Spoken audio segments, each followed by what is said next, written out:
71 কিশোর বয়সে যখন মুক্তিযুদ্ধ করি, তখন মনে হয়েছিল যদি একটি মানুষকেও বাঁচাতে পারি, যদি একটি শিশুকে বাঁচাতে পারি, তবে ধন্য হবে, ধন্য এ জীবন। রাষ্ট্রপতি বিচারপতি শাহাবুদ্দিন আহমদ হয়তো সংবিধানের কথা বলবেন।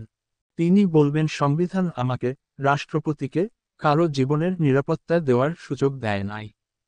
যে সংবিধান মানুষের জীবন রক্ষা করতে বাধা হয়ে দাঁড়ায়, যে সংবিধান মানুষের প্রাণ বাঁচাতে রাষ্ট্রপতিকে বাধা দেয়, সেই সংবিধানটা পুড়িয়ে ফেললে কি হয়?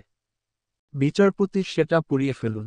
সংবিধান মানুষের জন্য, মানুষ সংবিধানের জন্য নয়। যে আইন, যে বিধান মানুষের প্রাণ বাঁচায় না, মানুষের কল্যাণ করে না, তা ভেঙে চুরমার করে দেয় মঙ্গল। মহামান্য রাষ্ট্রপতি, আসল বিষয়টি হল, মানুষের জন্য প্রাণ কাঁদে কিনা, মানুষের জন্য মমত্ব আছে কিনা, মানুষকে ভালোবাসেন কিনা, ন্যায়ের প্রতি অবিচল কিনা।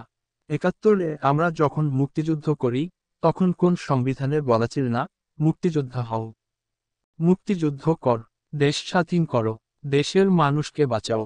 বরং পাকিস্তানের আইন, আদালত, সংবিধান এর দৃষ্টিতে মুক্তিযোদ্ধা হওয়া, মুক্তিযুদ্ধ করা ছিল রাষ্ট্রদ্রোহিতার অপরাধ। আমরা মুক্তিযোদ্ধারা সেই অপরাধটি করেছি।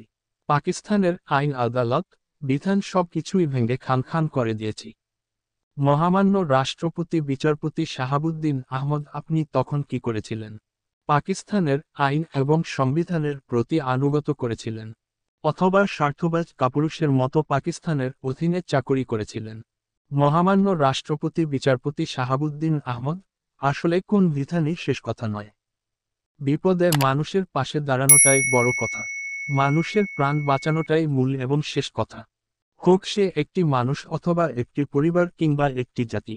সংবিধানের রাষ্ট্রপতির ক্ষমতা যতই সংকুচিত থাকুক, নাগরিকের প্রাণ বাঁচাতে রাষ্ট্রপতির নৈতিক ক্ষমতা ও কর্তব্য অবশ্যই আছে। রাষ্ট্রপতি বিচারপতি শাহাবুদ্দিন আহমদ কি এই নৈতিক ক্ষমতা ও কর্তব্য পালন করেছেন? নাগরিকের জীবন রক্ষার নৈতিক কর্তব্য পালন না করে স্বার্থের মোহ ও বিপদের সম্ভাবনার কথা বিবেচনায় রেখে মহামান্য রাষ্ট্রপতির পদ আঁকড়িয়ে বসে থাকা কি লজ্জাজনক নয়?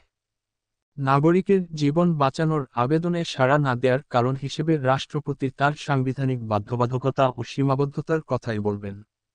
কিন্তু সীমাবদ্ধতা যতই থাকুক না কেন, রাষ্ট্রপতির মতো রাষ্ট্রের 1 নাম্বার পদে বহাল থেকে বিচারপতি শাহাবুদ্দিন আহমদ নাগরিকের প্রাণ রক্ষার্থে ইচ্ছে করলে নিশ্চয়ই কিছু না কিছু ভূমিকা রাখতে পারতেনই।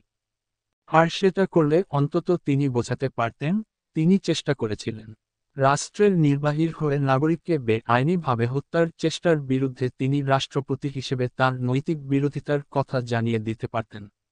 কিন্তু নাগরিকের আবেদনের প্রেক্ষিতে রাষ্ট্রপতি হিসেবে তিনি কিছুই করেননি, নৈতিক বিরোধিতাও করেননি।